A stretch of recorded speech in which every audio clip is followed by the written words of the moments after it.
So we've got the red or green here. Who are we going for? Who looks more trustworthy? Yeah, I think red wins that one. Okay. So now we've got some male model types. So remember, we're voting for trustworthiness, not attractiveness. Red or green? Slight win for red again, I think. Okay. Now we've got looks a bit like a pirate on the high seas and a pirate on the internet. Think green. Think green on that one. Yeah. Okay. Now a guy with no hair versus a guy with kind of crazy, some of the hedgehog type hair. Oh, big win for green there. Quite surprised by that one. Okay.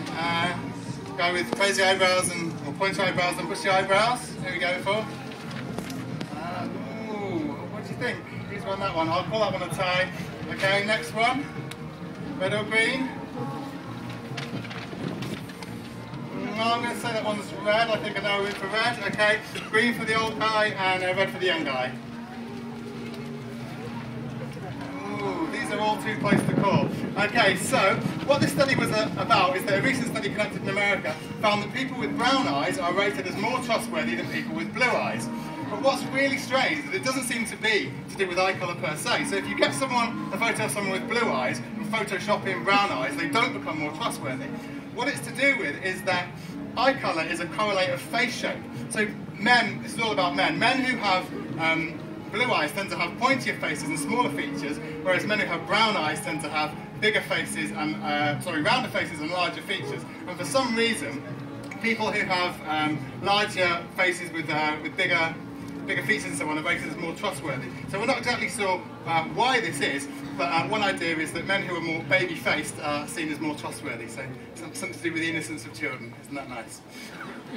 And you know, it's good news for me when I heard about this, because I've got not only brown eyes, but one of the biggest, roundest face and big features you can ever imagine. So I was very relieved to hear that I'm trustworthy. Okay, so now you should have all had a ruler passed around. Can you all find the ruler? Because you'll need it for this one.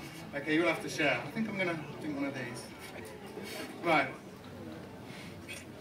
Yeah, definitely Coke. Right. So I call this one palmistry. It's kind of a pun on palmistry.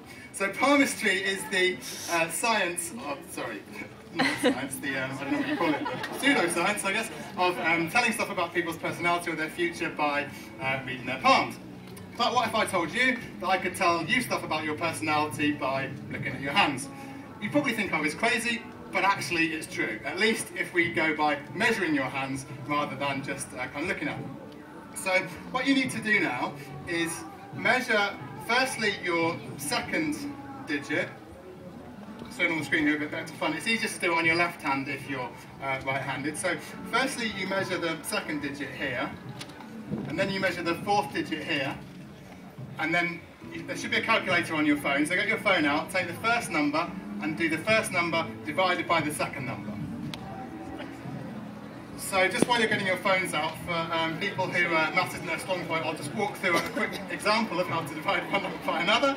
So I've called this finger the yellow number, this the green number. So for me, the length of this finger is 7.88 centimetres, the length of this finger is 8.2 centimetres. 7.88 divided by 8.2 equals 0.95. That's called your second to fourth digit ratio, and it just so happens that 0.95 is exactly the average for a man. So I'm okay. And we'll measure your fingers now and see what we can tell about your personality.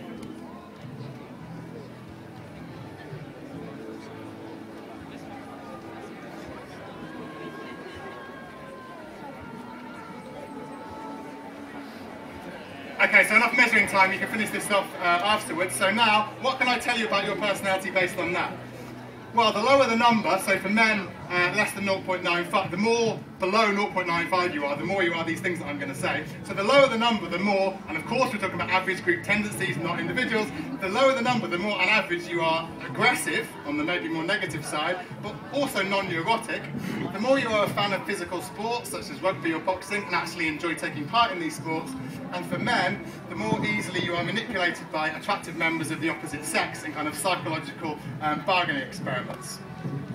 So why? That all sounds pretty crazy. So the reason is androgens. So androgens are the male sex hormones, obviously the most famous of which is testosterone. The reason is that when you're a baby in the womb, you're exposed to different levels of androgens, and androgens differentially affect the growth of the second versus fourth finger. So the more androgens you're exposed to in the womb, the lower the ratio of the second to the fourth finger, and the more androgens you're exposed to, the more aggressive you are, the more you enjoy physical sports, and the more you let your head be overruled by your libido when it comes to dealing with members of the opposite sex. Just all the cliches about testosterone that you think might be true, it turns out kind of are true.